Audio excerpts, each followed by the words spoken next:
நல்ல வாய்ப்பு இருக்கு. ரொம்ப முக்கியமான விஷயம். அதுல நோ டவுட். அது வந்து 5 தொகுதி இடைத்தேர்தலில் வந்து 4 5மே வென்றவர்கள் ராஜினாமா செய்திருக்கிறார்கள். சரிங்களா? 4ல ஏடிஎம்கே, 1ல வந்து டிஎம்கே. 4ல 3 வந்து தாவேக்கா 3ஆம் இடம் பெற்ற தொகுதிகள். நீங்க அம்பை உட்பட பார்த்தீங்கன்னா 3ஆம் இடம் பெற்றல அதிமுக, திமுக 3ஆவது இடம் தான் அவங்க. அங்க உள்ள ஏடிஎம்கே எம்எல்ஏ ராஜினாமா பண்ணிட்டு வர்றாங்க. ஸோ 3ஆம் இடத்துல இருந்த தாவேக்கா, முதலிடத்தில் இருந்த அதிமுக அப்படின்னு வந்திருக்கும் போது அந்த ஏடிஎம்கே ஓட்டு வெளியே போயிருந்து வச்சுக்கிட்டா கூட அந்த கேண்டிடேட்டுக்கான ஓட்டு இருக்கும். இப்போ நீ வந்து இசைக்கு சுப்பியா இருக்கிறாருன்னு வச்சுங்க. அப்ப இசைக்கு சுப்பியாவுக்கு ஒரு செல்வாக்கு இருக்கு. அவருக்கு அங்க ஒரு மதிப்பு இருக்கு. நம்ம பரவாயில்ல 2 3 ஜெயிக்க வச்சிருக்காங்க. முன்னாள் அமைச்சராக இருந்திருக்காரு.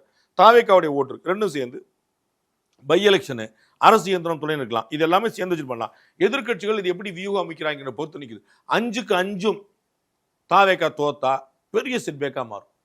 ஆட்சிக்கு ஆபத்து வந்துடாது. ஆனா மைனஸ் ஆரம்பிக்கும். ரைட்டு கவுண்ட் டவுன் ஸ்டார்ட்ஸ் அப்படின்னு ஆரம்பிக்கும். ஆட்சிக்கு அந்த நம்பர்ல இந்த இப்ப இருக்கிற நம்பர்ல மாற்றம் வராது. ஆனா 5க்கு 5 தோத்துச்சுன்னா அப்படின்னு ஒரு ஆஃப் ஆக்ட் கிரியேட். 5க்கு 5 ஜெயிச்சுன்னா எதிர்க்கட்சிகள் வந்து காலி. பெரிய ஒரு 2 ஸ்டெப் கீழே போயிடுவாங்க. அப்போ ஏன்னா அவங்களுக்கு வந்து தேவை வந்து 120 125 சொந்தமா நிற்குது. அப்ப நான் ஏற்கனவே சொன்னது போல விடுதலை சிறுத்தைகளும் வம்பு பண்ண முடியாது, காங்கிரஸும் மிரட்ட முடியாது. ஏன்னா 5 எம்எல்ஏ உள்ள வந்துருவாங்க புதுசா சொந்தமாவே தாவேக்காக்கே. ஸோ தாவேக்காக்கு பெரும்பான்மைக்கு நெருங்கிடும்.